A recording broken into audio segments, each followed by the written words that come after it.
창세기 1장 14절부터 23절까지 말씀입니다. 하나님이 이르시되 하늘의 궁창에 광명체들이 있어 낮과 밤을 나누게 하고 그것들로 징조와 계절과 날과 해를 이루게 하라.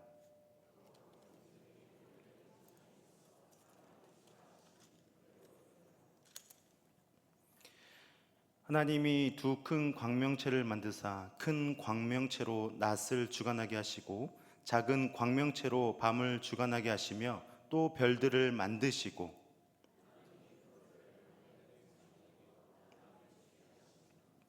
낮과 밤을 주관하게 하시고 빛과 어둠을 나누게 하시니 하나님이 보시기에 좋았더라. 하나님이 이르시되 물들은 생물을 번성하게 하라. 땅이 하늘의 궁창에는 새가 나르라 하시고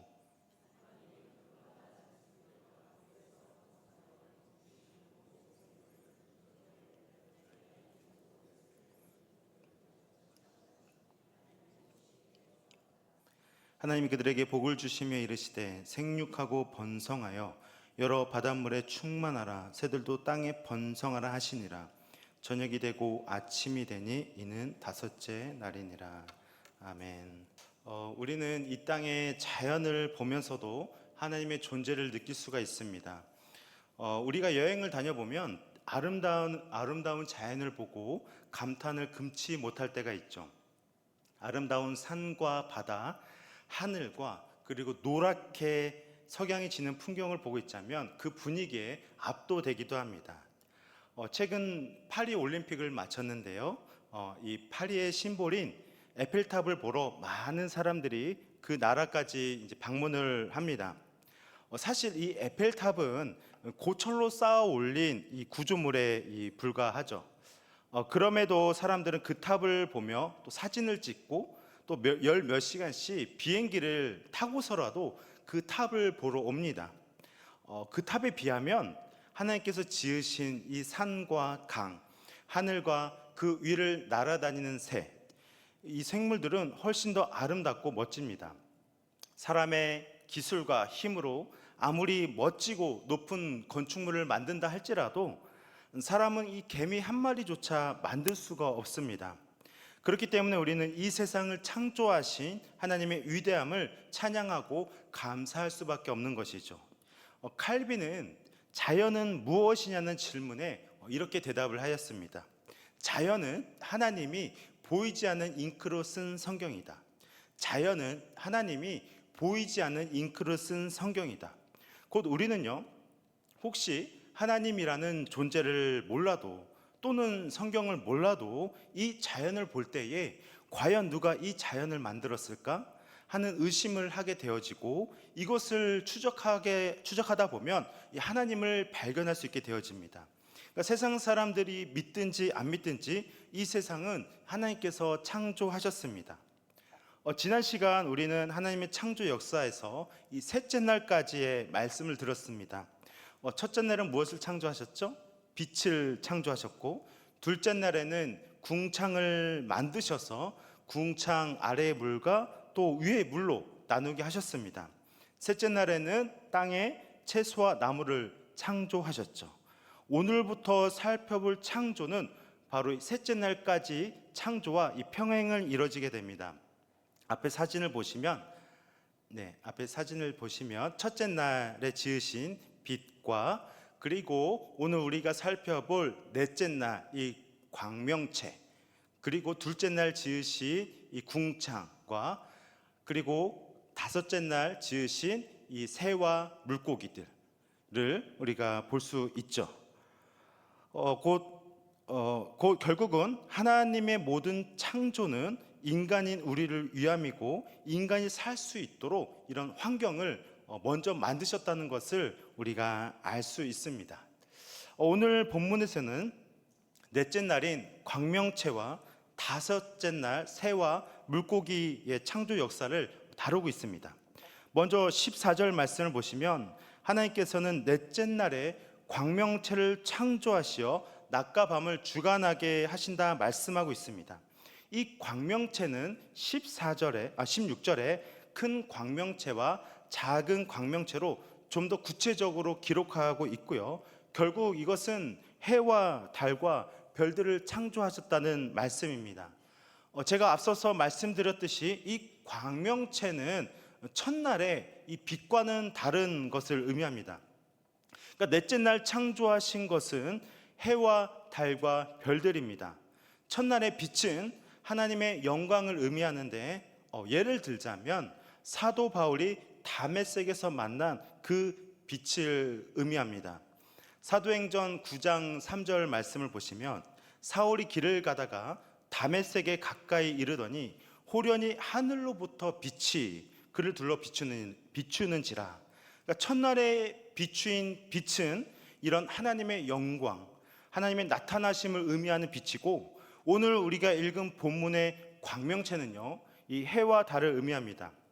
이 해와 달 그리고 별들을 창조하신 목적은 낮과 밤과 그리고 계절을 나누도록 하신 것이죠.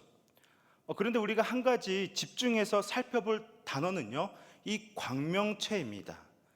해와 달과 별이라는 단어를 쓰면 될 것 같은데 왜 굳이 광명체라는 단어를 썼을까요? 오히려 광명체라는 단어로 인하여서 이것이 해인지 달인지 별인지 헷갈리기도 합니다. 빛을 내는 어떤 물체라는 뜻인데 더 구체적으로 그냥 해, 달, 별이라고 기록했으면 좋았을 텐데요. 왜 광명체라고 이렇게 기록이 되었을까요? 여러분, 우리는 이 창세기를 읽으면서 먼저 1차 독자들이 누군지 이해하면 좋을 것 같습니다. 우리가 다 아는 바와 같이 이 창세기는 모세가 기록을 하였죠. 그렇기 때문에 이 창세기를 읽는 1차 독자들은 누가 되겠습니까? 바로 애굽에서 탈출한 이스라엘 백성들이죠. 그들은 이 고대 근동에서 살았고요. 400년간 애굽의 포로로 있었기 때문에 이 애굽의 신화나 우상에 관해서 굉장히 익숙해져 있었습니다. 그래서 이 말씀을 기록할 때에도 그들이 받아들이기에 오해가 없도록 쓰여져야 했을 것입니다. 고대 근동에서는 해와 달과 별과 같은 이 자연이 신으로 추앙을 받았습니다. 그들은 이 농경 사회에 있었기 때문에 해와 달의 영향은요, 절대적이었습니다. 적절한 햇빛과 그리고 비가 내려야 되고 또 물이 잘 공급이 되어야만 농사가 잘 되어지고 또 먹고 사는 것이 해결될 수 있기 때문이죠. 그래서 그들에게 해와 달은 신이었습니다. 하나님께서는 그들이 신처럼 여기는 해와 달이라는 단어를 일부러 피해서 광명체라는 단어로 차용하신 것이죠. 이 광명체는 결국 해와 달을 의미하지만 그들이 신처럼 믿는 그 해와 달이 아니라는 겁니다. 이 해와 달은 하나님의 피조물에 불과하다라는 것을 말씀하고 있습니다. 예를 들면요, 애굽에 닥쳤던 10가지 재앙이 그렇습니다. 나일강이 피로 변하고 개구리, 이, 파리, 악질, 독종, 우박, 메뚜기, 어둠, 그리고 장자의 죽음까지, 이 모든 것은요 애굽의 신들이었습니다. 하나님께서 애굽이 신처럼 여기는 것들을 차례차례 징벌하시면서 진짜 신이 누구냐라는 것을 보여주신 것이죠. 그렇기 때문에 이 9번째 재앙인 이 3일간의 어둠도요, 해와 달을 신으로 여기는 애굽이나 또는 이스라엘에게 해와 달을 창조한 신이 과연 누구냐 하는 것을 보여주고 있는 겁니다. 하나님께서는 해와 달을 창조하셨기 때문에 당연히 이것을 조종할 수가 있으시고요, 애굽과 이스라엘에게 참 신은 오직 하나님뿐이심을 바로 이 또 재앙을 통해서 보여주고 있는 것이죠. 그래서 이 해, 달, 별들도 결국 하나님의 피조물일 뿐이지 결코 신이 될 수 없다라는 것을 말씀하고 있습니다. 이 피조물들은 낮과 밤과 그리고 계절을 나누는 기능을 하도록 만드신 것이지 그 이상 그 이하의 의미가 될 수가 없습니다. 결국은 1차 독자인 이스라엘에게 하나님께서 말씀하시는 것은 그들의 이 세계관이 바뀌어야 한다는 겁니다. 그러니까 당시에 애굽의 세상의 풍조와 현상을 바라보면서 너희가 살 것이 아니라 이 말씀으로 이 세상을 창조하신 하나님 중심의 세계관을 갖도록 이 광명체라는 단어를 쓰신 것이죠. 그렇게 말씀하신 겁니다. 시편 19편 1절부터 6절까지 말씀입니다. 하늘이 하나님의 영광을 선포하고 궁창이 그의 손으로 하신 일을 나타내는도다. 날은 날에게 말하고 밤은 밤에게 지식을 전하니 언어도 없고 말씀도 없으며 들리는 소리도 없으나 그의 소리가 온 땅에 통하고 그의 말씀이 세상 끝까지 이르도다. 하나님이 해를 위하여 하늘에 장막을 베푸셨도다. 해는 그 신방에서 나오는 신랑과 같고 그의 길을 달리기 기뻐하는 장사 같아서 하늘 이 끝에서 나와서 하늘 저 끝까지 운행하며 그의 열기에서 피할 자가 없도다. 여러분, 이 말씀을 보시면 다윗은 하나님의 창조 역사를 찬양하고 있습니다. 그러니까 해와 달을 창조하신 하나님, 그 하나님을 찬양합니다. 그러나 그 다음에 이어지는 구절은요, 이 자연 만물보다 주는 더 큰 기쁨을 말씀하고 있습니다. 7절 말씀입니다. 우리 7절 말씀 다 같이 앞에 화면을 보시고 같이 읽겠습니다. 시작. 여호와의 율법은 완전하여 영혼을 소성시키며 여호와의 증거는 확실하여 우둔한 자를 지혜롭게 하며. 아멘. 그러니까 다윗은 하나님께서 지으신 자연은 정말 두말할 것도 없이 아름다우나 그보다 더 큰 기쁨을 주는 것은 바로 여호와의 율법, 말씀이라는 겁니다. 하나님의 창조와 역사, 그러니까 우리가 여행을 가서 좋은 자연 풍경을 볼 때에 그 자연 자체를 기쁠 것이 아니라 이를 창조하신 하나님을 우리가 기뻐하고요, 말씀으로 이 세상을 창조하신 그 하나님 말씀으로 인하여서 우리가 기뻐한다라는 것을 말씀하고 있습니다. 그래서 오늘 본문에서 이 광명체라는 한 단어를 우리가 읽었지만 우리는 이 단어를 통해서 우리의 세계관이 이 세상의 풍조나 현상이 아니라 이 말씀으로 바뀌어져야 한다는 것을 이제 말씀하고 있습니다.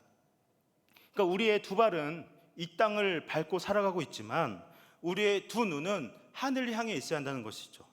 우리가 아직까지는 육신을 입고 있어서 이 땅에 살아가고는 있지만 하늘의 시민권을 가진 자로서 이 말씀의 세계관 속에 살아가야 하는 것입니다. 우리는 세상의 풍조에 쉽게 휩쓸리기도 합니다. 애굽인들, 이방인들, 어쩌면 이스라엘도 당시에 이 당연시 여겼던 자연을 우상으로 신으로 여겼습니다. 이 세상은 이 만모니즘, 돈이 중심이고 또 신이고 또 우상입니다. 내 건강과 가족과 이것이 너무나 소중하고 중요하지만 이 역시 우리의 우상이 될 수 있고 또 나만의 세계관에 갇혀서 또 우리가 살아갈 수가 있습니다. 그러므로 우리가 가져야 할 이 세계관이 과연 무엇이겠습니까? 우리 지난 주일 해운대 집회에서 이찬수 목사님께서 그렇게 외치셨던 그 예수 그리스도입니다. 우리의 모든 세계관은 예수님 중심이어야 한다는 겁니다.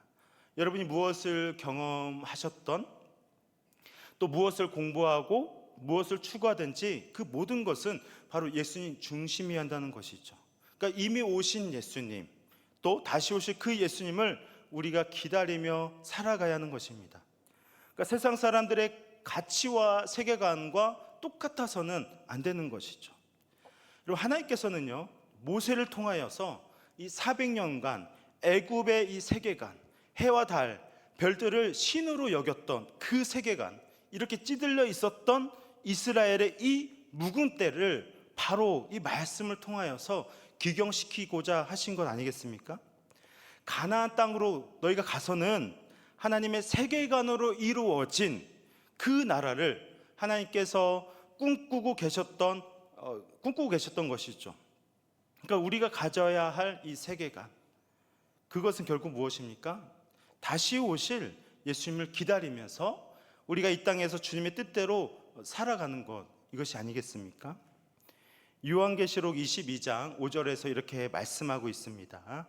우리 다 같이 함께 읽겠습니다. 시작. 다시 밤이 없겠고 등불과 햇빛이 쓸데없으니 이는 주 하나님이 그들에게 빛이심이라. 그들이 세세토록 왕노릇 하리로다. 아멘. 그러니까 우리 주님이 다시 오시면 해와 달의 이 비침도 쓸데가 없고 하나님의 영광의 빛이 우리에게 비추며 영원한 삶을 우리가 살아갈 때 우리는요 그 때를 기다리며 그런 세계관을 가지고 살아가야 하는 것이죠. 두 번째로 다섯째 날 하나님께서 생물을 창조하셨습니다. 구체적으로는 새와 물고기를 창조하셨죠.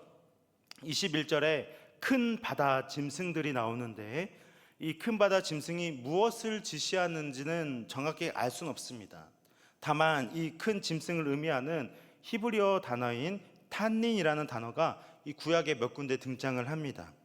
욥기 7장 12절 말씀 보면 내가 바다니까 바다 괴물이니까 주께서 어찌하여 나를 지키시나이까.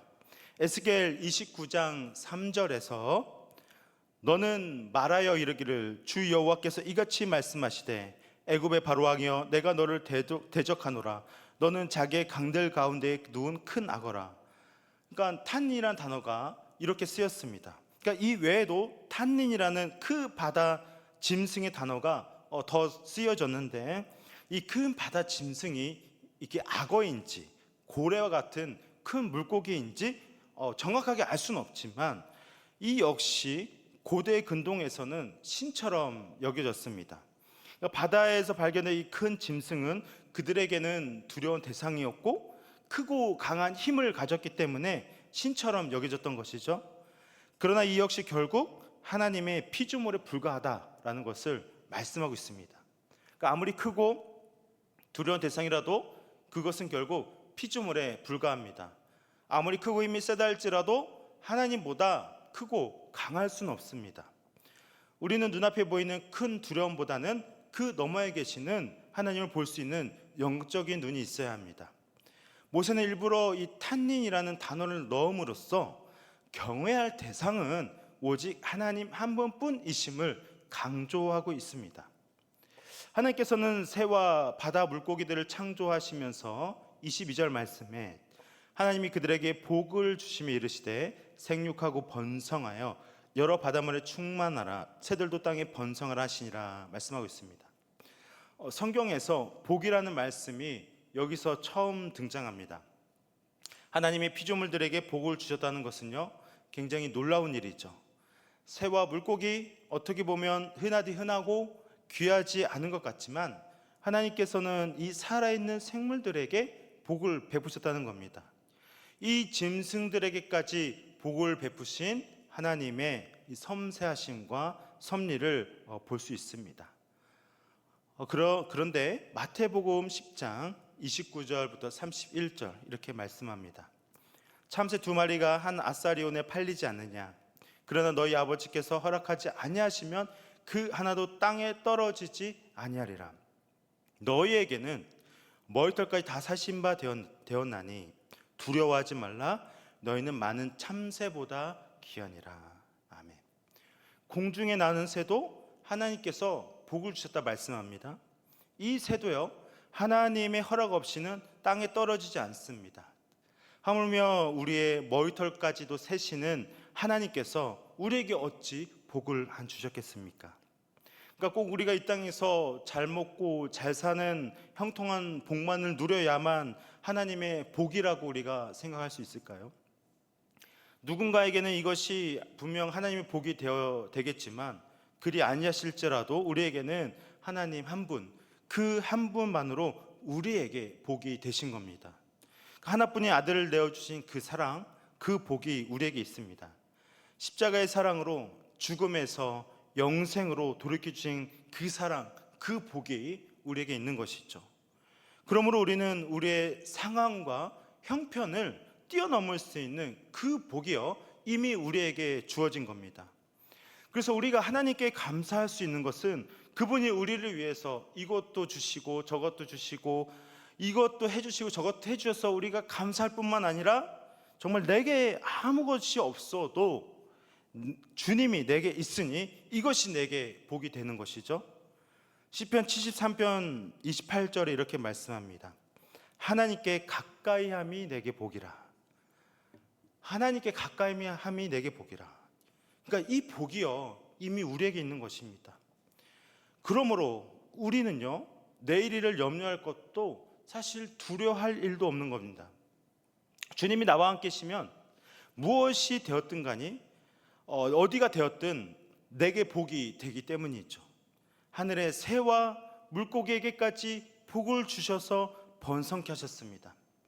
하나님의 모든 창조 사역은 인간들을 위한 것입니다. 사람들의 살도록 이 세상을 창조하신 것이죠. 그러니 우리에게 주어진 복이 얼마나 놀랍고 대단한 것입니까? 그런 복이 저와 여러분에게 있는 줄 믿습니다.